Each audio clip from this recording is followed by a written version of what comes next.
Hello and welcome to another episode of Diaspora Network, where we celebrate Nigerians making significant strides around the world. I'm Juliana Olayinka. Today, we take a look at Nigerian pastry chefs in the diaspora who are achieving remarkable success. Our guest is Omowunmi Monahim, a lawyer who turned her quest for healthy snacks for her children into a thriving brand in Qatar. But before that, let's get up to speed on the latest news in the diaspora. Nigerian-American designer Tia Adeola celebrated 10 years of her fashion brand with a special runway show at the New York Fashion Week. She presented her Fall-Winter 2025 collection, which was inspired by her Nigerian roots. The collection, with over 70 outfits, featured mostly the white and green colors of the Nigerian flag.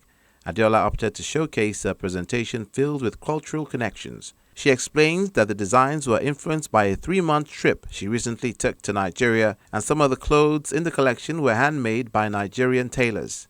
She used the moment to advocate for more support for African designers. Tia Adeola's design has rapidly gained traction, and her clothing has been worn by celebrities including Gigi Hadid, Cesar, Dua Lipa, and many others. Nigerian-born UK Mayor of Leeds, Abigail Marshall Katung, has been inducted into the Nigerian Women's Hall of Fame. At the event, Nigerian Women Affairs Minister Iman Suleiman Ibrahim commended her contribution and exceptional feat in fighting for the rights of women and children. Mayor Katung distinguished herself on the global stage by becoming the first African to be appointed Lord Mayor of the city of Leeds in the UK. The International Organization for Migration has called for better protection of migrants for sustained economic growth and development. IOM Chief of Mission Nigeria Sharon Dimanche stated this at a workshop of the validation of the National Migration Policy and Integrated Implementation Plan. According to her, both internal and international migration are growing in complexity, driven by economic aspirations, environmental challenges, insecurity, and the desire for social mobility. Calling for safe, orderly, and regular migration, Dimanche stressed that data reveal that Nigeria is not just a country of origin for migrants, but also a key destination and transit hub for a growing number of West Africans, and these complex dynamics highlight the critical need for comprehensive and forward-thinking migration governance. And that's your Diaspora News Wrap. Nigerian pastry chefs in the diaspora are utilizing their culinary expertise to establish thriving businesses that showcase the country's cultural heritage. In our special report this week, we highlight some inspiring examples. Nigerian pastry chefs are thriving in the diaspora, leveraging their culinary skills to build successful businesses and connect with their heritage. They are demonstrating their creativity and expertise through food while promoting cultural exchange. These creatives blend traditional Nigerian flavors with international cuisines, creating unique fusion dishes that appeal to diverse audiences. Their success stories serve as motivation for aspiring pastry chefs, both in Nigeria and abroad. Nike Majekodumi is a seasoned baker and entrepreneur who turned her passion into a thriving business. She's the founder of Nuts About Cakes Limited and Bakers, a company focused on making cake gifting seamless for Nigerians at home and abroad. Nike has coached hundreds of bakers, helping them achieve success in the industry. Her cookbook, titled Baked at Home, one she refers to as a tangible representation of her love for her craft, contains over 60 recipes for both professional bakers and beginners. Award-winning cake artist and CEO of Cake O'Clock by Favor Ikedinma made waves in the global baking scene by winning the coveted Cake Artistry of the Year title at the 2024 National Pastry Conference in Charlotte, North Carolina. The event, known for its thrilling live competition, brought together top-tier pastry chefs and bakers from across the globe to showcase their exceptional skills in a variety of categories. Favor stood out with her intricate cake designs, combining artistry with technical expertise. These and many more individuals are not only showcasing their culinary skills, but also contributing to the growth and recognition of Nigerian cuisine globally. Now, let's shift our focus to our guest, Omowunmi, founder of Wumi's Bakery and Bistro, nestled in the heart of Doha, Qatar. In a world where challenges can either be a barrier to success or a catalyst for growth, Omowunmi chose the latter. Her journey from being a lawyer to becoming a baker and founder of Wumi's Bakery and Bistro is one that is dynamic.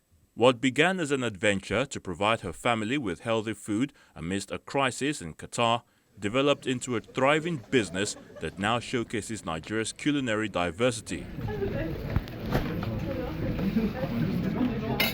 Omowunmi was born and raised in Port Harcourt, South Nigeria, where she attended Federal Government College and studied law at the University of Science and Technology.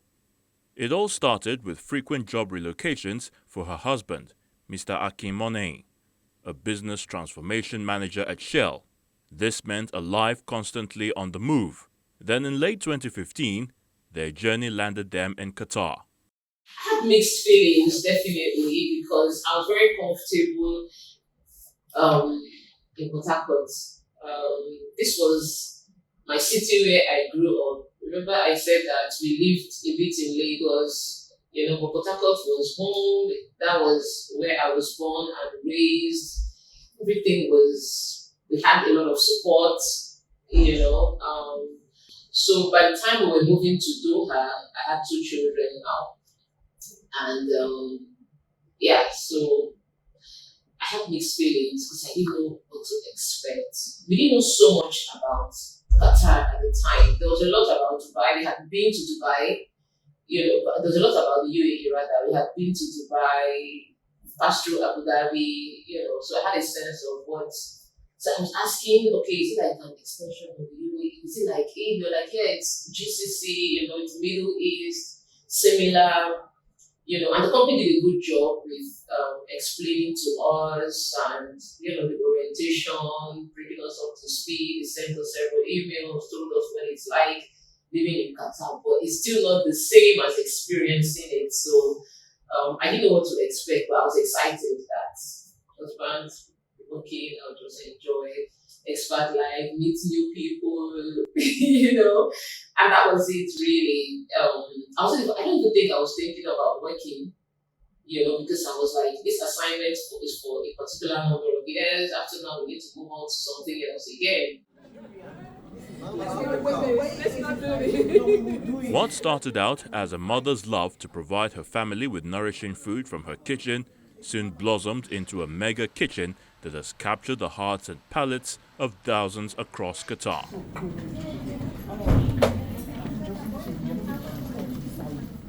Because of where I'm coming from, in Nigeria, the very popular bread in Nigeria is, in Lagos, not in Port Harcourt. Remember, I grew up in Port Harcourt, but when I lived in Lagos, everybody would always say Agege bread. So the bread is fluffy, it's soft, So I decided to say, okay, let me make it very rich. So I put milk, butter, and I discovered that the brioche bread has a lot of eggs in it. So I'm like, okay, at least this is getting some proteins in, right? And then some milk, actual milk, not milk flavor, So I was confident in what was in there, and I knew what was in the bread that I was making. So I was just having fun with it, really. And then a parent, I remember then in school one time, was like, my daughter told me your son brings the best looking bread to school.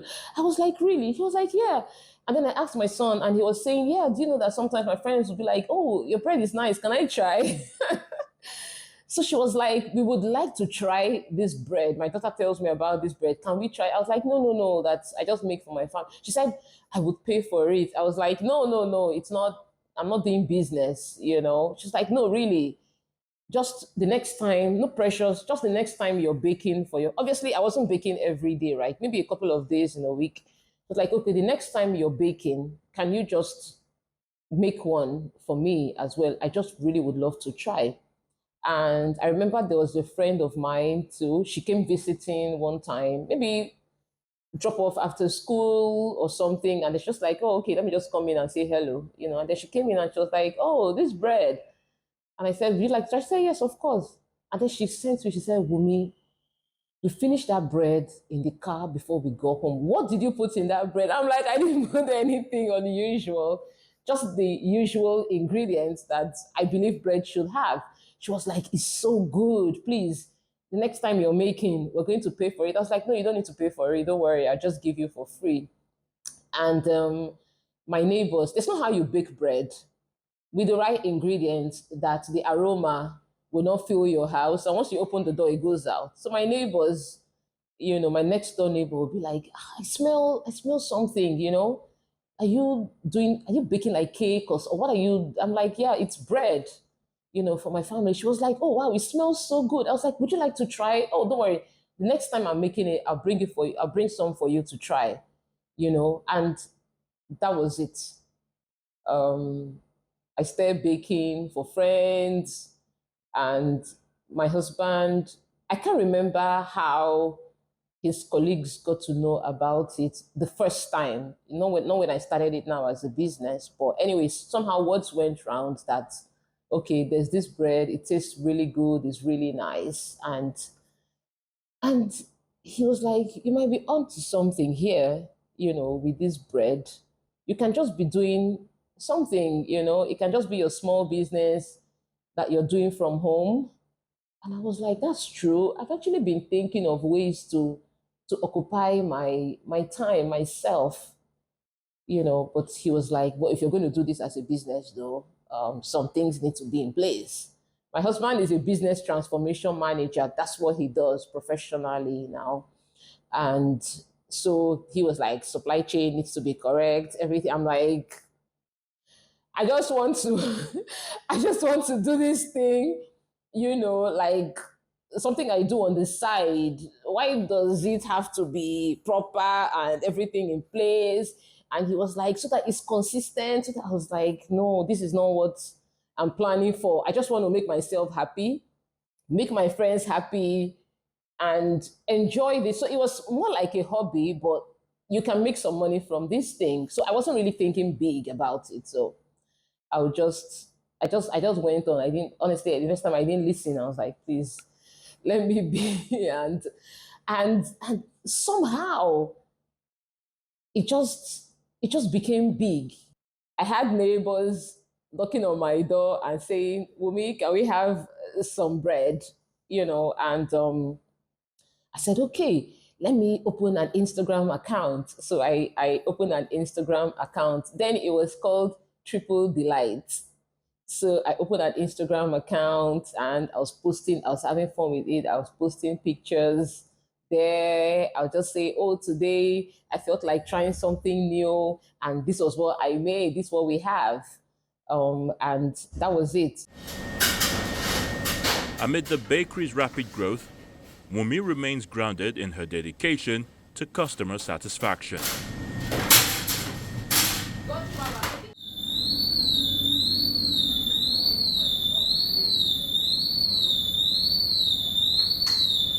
I started another round of research. I was comfortable now. I had a recipe that works for my milk bread. I could make brioche, delicious brioche. So I had people saying, "Oh, I really like your bread, but I can't eat a lot of it. Can you make like a healthier version for me? Something with like whole wheat?" I was like, "Yeah, I can do that." And then this guy said, "Oh, make us some croissants, and we can display them in the cafe. And then your bread, can you make them in bigger sizes so that we can use them to make sandwiches?" So I now had to learn to make, had to get bigger molds so that I could make the bread in bigger sizes. And then I learned how to make croissants. So I started following on Instagram. I started following a lot of these French bakers, and basically diving into, French pastries and all of that. So I started learning how to make croissant. The first one I made was a fail, and I tried many different things, and it was so good. My husband's colleagues had relatives owning coffee shops. Some of them also like their side hustle, they just have like a coffee shop and a cafe and all that. So they'll say, oh, if you make very good bread, have you thought of making donuts? So I was like, donuts, okay. I mean, I like donuts, I know donuts, but I've never made donuts. They were like, I'm sure if you just, from your story, you made research, sometimes in life, people just keep pushing you into destiny, I would say, they're just hyping me and saying, I'm sure you can do it, I'm sure you can do it. So I was like, okay, fine, I'll try it out. And then I made some samples and they were like amazing. I was like, really? They're like, yeah, we really, really like it. This is going to be like for real, for real, for real now. Let's register a company. Let's start finding out. So we went to the Ministry of Economy and Commerce. We met this guy. By the time the guy finished talking to us about all it takes to establish a business, I left there very afraid. We were confused. We were like, do we really want to go ahead with this or not? By the time he told us how capital intensive it is, all the things you need to do, I was like, I'm not sure about this, So my husband was like, don't worry, I think there is something here. I think you should go for it, So we registered our company, and he was like, remember what I told you about supply chain? You need to make it solid. I started going around. I went to the industrial area to try and get contracts, to meet with, suppliers. Some of them had minimum order quantity. Because you're doing a very small quantity, they won't, oh, I remember something funny. Do you know then when I started the bread? So it was kind of like, so there was the excitement initially, right? Everyone was excited about this bread thing and everybody wanted to try it. And then I ventured into supplying, like I said, the cafes, coffee shop, making donuts, all of that stuff. And I took a break. By the time I came back to baking again, I won't say the excitement had dwindled, but it was kind of like you've left this thing for long, so you need to start telling people again that you're back and all of that. So one thing I wanted to talk about there was some of these supply companies can't deal with you if you're really small scale. So for things like, and then obviously you don't get credit facility, you have to pay everything out of pocket. So you need to make sure that you're liquid, you have money to pay for things, I remember then I used to struggle with a bag of flour for like 3 weeks. In fact, there was a time I was struggling with a bag of flour for like a whole month. It would be difficult to finish a bag of flour. And then after a while, things got better, and it would take me like 2 to 3 weeks to finish a bag of. Now we have a machine that we throw one bag of flour in. I mean, we go like 10 bags minimum a day now.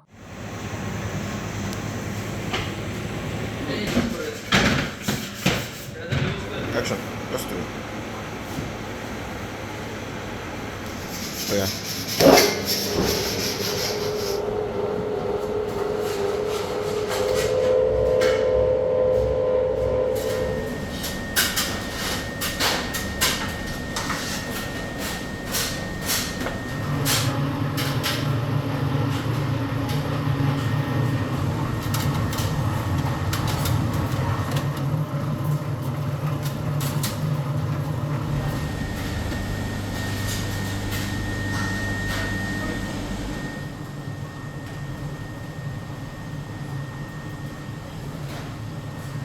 I didn't have any mentor or anybody to teach me. I was just learning as I was going, and just looking around and doing my own research. I would ask questions, some people will give you authentic information, some of them won't.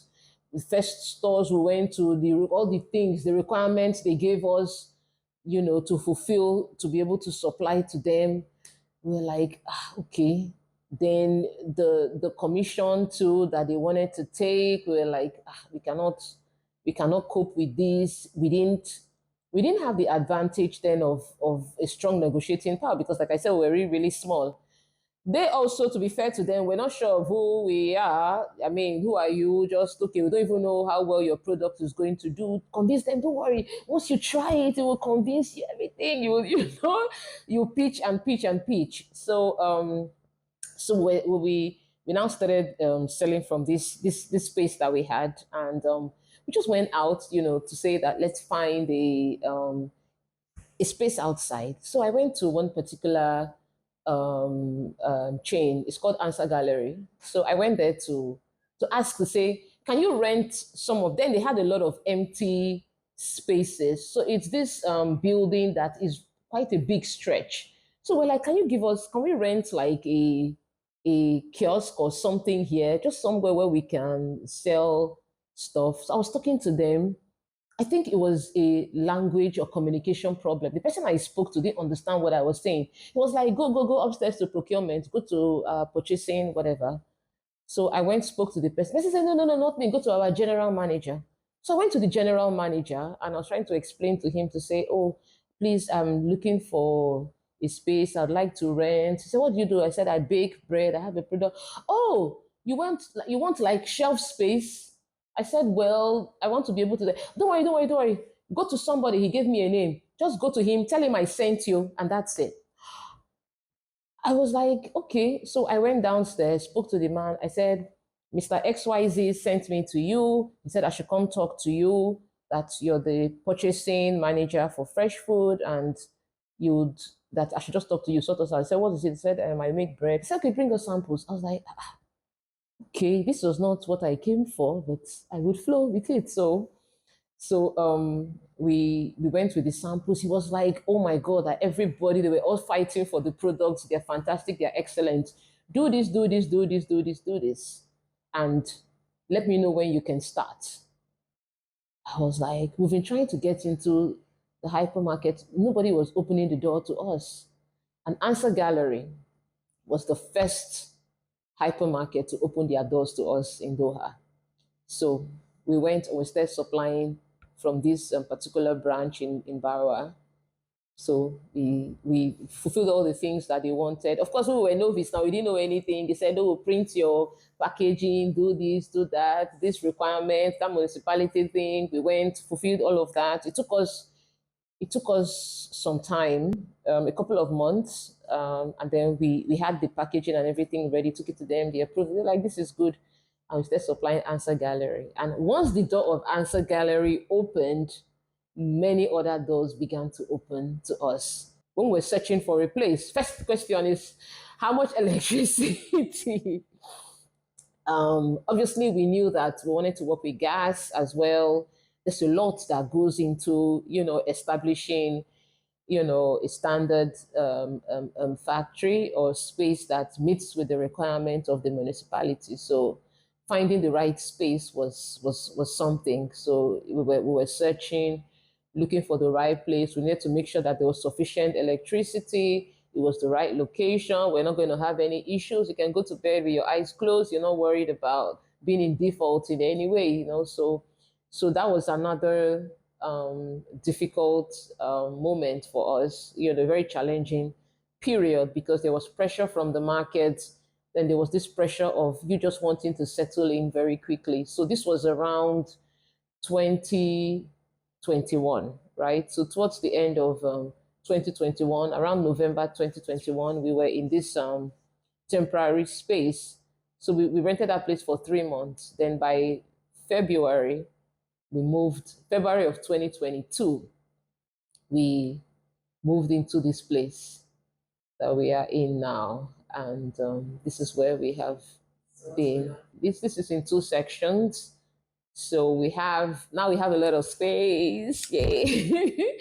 So we're able to section our operation. So we have a bakery section, and then we also run a cloud kitchen, i.e. we make food on orders and deliver them to customers via the delivery platforms, Talabat, Snono, Rafik, Deliveroo. So that's how we get our food, our baked products as well, to customers. We also have a pop-up shop, that we operate once in a week at the religious complex. So, which is thankfully very popular there. We have a beautiful community there, and the market has generally been kind to us, I would say. And that wraps up today's episode of Diaspora Network. You can find more inspiring stories of Nigerians making their mark on the global stage on our YouTube channel and website, channelstv.com. Until next time, I'm Juliana Olayinka. Bye for now.